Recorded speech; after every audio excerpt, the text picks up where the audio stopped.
Imagine living in Wyoming, Montana, or a small town in West Virginia. Your state is vast, your people are proud, and your values helped build this nation.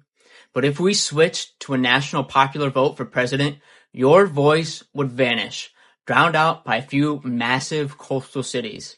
And your senator, he no longer answers to your state capital. He answers to only national donors and party leaders in Washington. This isn't a distant threat. Much of it has already happened, and both the Bible and the Founding Fathers warned us exactly why this shift is so dangerous.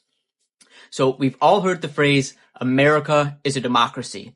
It's repeated so often that most of us believe it, but the founders built something different, something far wiser, a constitutional republic with deliberate checks to keep raw majority power from crushing minorities, especially minority states. James Madison called this balance of power the Great Compromise that made union possible.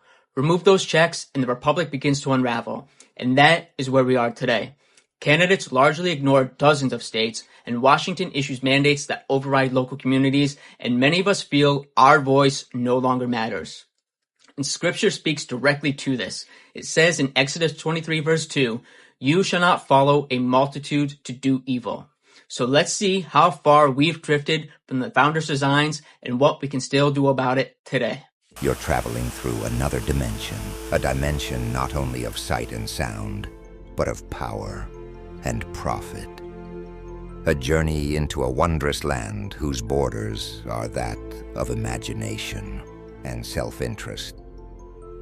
Your next stop, a place where nations rise and fall between commercial breaks, where truth is rated E for everyone, yet remains adults only, and where the evening news and the evening prayer sound suspiciously alike.